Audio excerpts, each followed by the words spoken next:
बिस्मिल्लाहिर्रहमानिर्रहीम। इससे पहले हम रदरफोर्ड्स एटॉमिक मॉडल डिस्कस कर चुके हैं। अब देखिए प्लैंक्स क्वांटम मॉडल या प्लैंक्स क्वांटम थ्योरी। इस मॉडल का कंसेप्ट समझने के लिए पहले आपने रदरफोर्ड का पॉइंट दोबारा देखना होगा। रदरफोर्ड ने क्या कहा था? रदरफोर्ड ने कहा था कि किसी भी एटम में इलेक्ट्रॉन्स मुसलसल एनर्जी रिलीज़ करते हैं। इलेक्ट्रॉन्स एनर्जी यानी लाइट रिलीज़ करते हैं मुसलसल, continuously. So there is continuous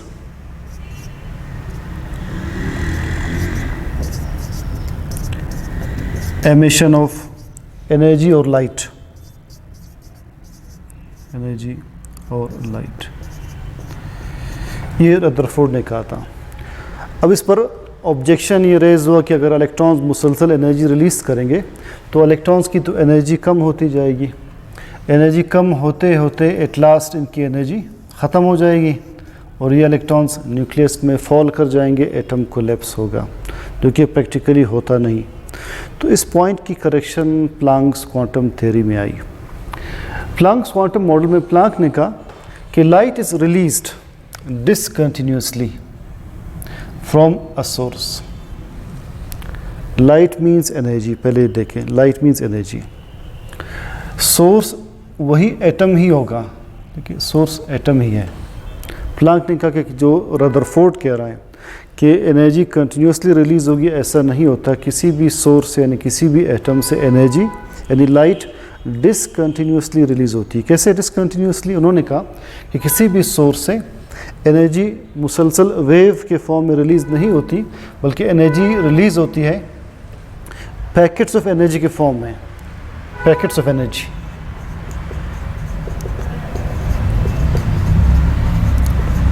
और इन्हें कहते हैं वेव पैकेट्स।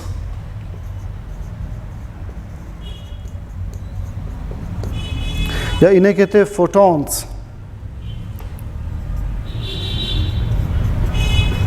या इन्हें कहते हैं quanta. Singular is quantum, plural is quanta, quanta. तो किसी भी सोर्स यानी एटम से लाइट या एनर्जी डिसकंटिन्यूसली रिलीज होती है in the form of packets of energy called photons और क्वांटा। एक जगह ये मेंशन किया है कि प्लैंक इंट्रोड्यूस्ड ग्रेनीनेस यानी particle nature in the nature of light. Planck introduced graininess of light या पार्टिकल नेचर ऑफ लाइट। लिहाजा रदरफोर्ड के इस पॉइंट की ये करेक्शन सामने आती है। हर फोटोन की एनर्जी फ्रीक्वेंसी के डायरेक्टली प्रोपोर्शनल होगी। Energy is directly proportional to frequency. इस फ्रीक्वेंसी को हम इस सिंबल न्यू से शो करते हैं। It is read as nu. ये फ्रीक्वेंसी का पॉइंट दोबारा एक्सरे प्रोडक्शन और मोजलेस कंसेप्ट में रिपीट होगा, वो आपको ज़्यादा क्लियरली समझ में आएगा। तो एनर्जी फ्रीक्वेंसी के साथ डायरेक्टली रिलेटेड है। Energy is equal to H nu. H is known as Planck's constant. से इक्वेशन 1 हम लिख लेते हैं। It is Planck's constant. इसकी वैल्यू है 6.626 इंटू 10⁻⁻34 जॉल सेकेंड। अब फर्स्ट ईयर फिजिक्स में एक इक्वेशन डिस्कस करेंगे। V is equal to lambda F. Waves की फ्रीक्वेंसी, सॉरी वेव्स की वेलोसिटी वेवलेंथ इनटू फ्रीक्वेंसी के इक्वल है।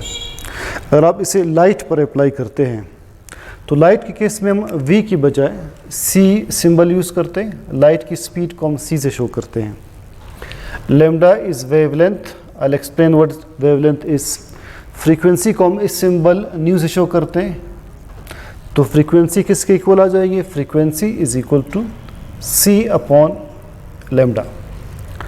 लिहाजा इस फर्स्ट इक्वेशन में आप फ्रीक्वेंसी की बजाय c अपॉन लैम्डा पुट कर लें। तो पुटिंग इन 1,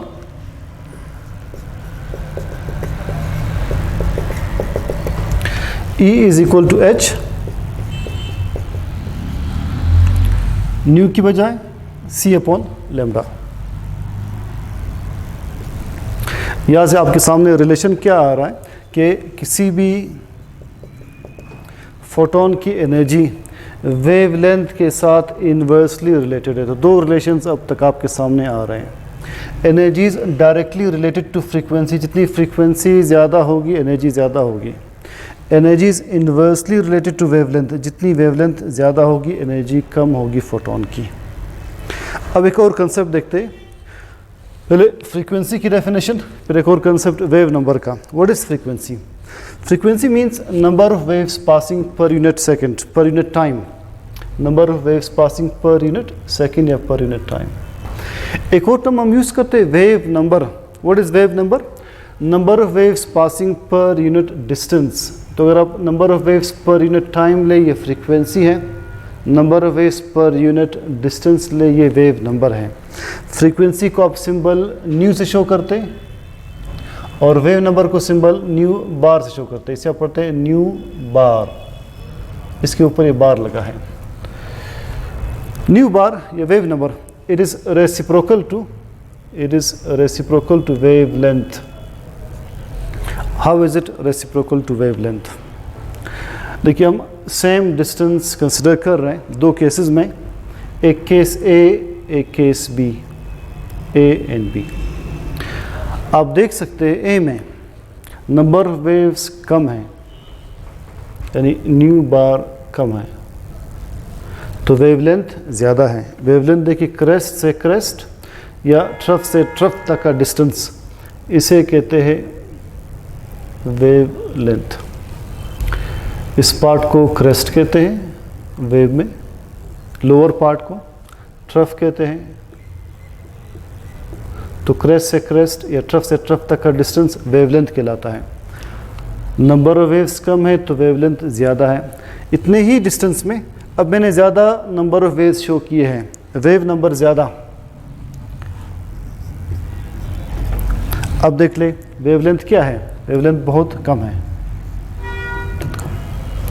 तो जहाँ पर वेव बार कम है वेवलेंथ ज़्यादा, जहाँ वेव नंबर ज़्यादा है वेवलेंथ कम। So wave number is reciprocal to wavelength. Wave number का यूनिट पर मीटर होगा, इसे हम पढ़ते हैं पर मीटर। अब वेव नंबर को अगेन एनर्जी की इक्वेशन के साथ रिलेट करते हैं। या पर आप देख लें नीचे वेवलेंथ लिखा है, तो जहाँ पर नीचे वेवलेंथ लिखा होगा वहाँ पर ऊपर आप वेव नंबर लिख सकते हैं। E is equal to H C into wave number या न्यू बार। चूँकि न्यू बार या wave number is reciprocal to wavelength, जब पर भी वेवलेंथ नीचे लिखा होगा उसकी जगह आप ऊपर वेव नंबर लिख सकते हैं। तो ये आपके पास थर्ड रिलेशन आ जाएगा। तो आपने तीन रिलेशंस क्या पढ़े कि फोटोन की एनर्जी फ्रीक्वेंसी के साथ डायरेक्टली रिलेटेड है, फोटोन की एनर्जी वेवलेंथ के साथ इन्वर्सली रिलेटेड है, और फोटोन की एनर्जी न्यू बार यानी वेव नंबर के साथ डायरेक्टली रिलेटेड है। जो प्लांक्स कांस्टेंट है h, इसे आप कैसे डिफाइन करते हैं? h is equal to energy पर frequency. It is ratio of energy to frequency, Planck's constant. और थोड़ा सा स्टार्ट से देख ले कि प्लांक ने क्या कहा। प्लांक ने कहा कि किसी भी सोर्स से यानी एटम से एनर्जी यानी लाइट कंटिन्यूसली वेव के फॉर्म में रिलीज़ नहीं होती है, बल्कि डिसकंटिन्यूसली रिलीज़ होती है in the form of packets of energy. Each packet of energy is called photon और क्वांटम। और प्लांक ने लाइट की नेचर में ग्रेनीनेस यानी पार्टिकल नेचर को इंट्रोड्यूस किया। और हर फोटोन की एनर्जी फ्रीक्वेंसी के साथ डायरेक्टली रिलेटेड है, वेवलेंथ के साथ इन्वर्सली, और वेव नंबर के साथ अगेन डायरेक्टली रिलेटेड है। होपफुली ये कंसेप्ट आपको क्लियर है। नेक्स्ट टॉपिक हमारा होगा Bohr's atomic model. See you then इंशाल्लाह।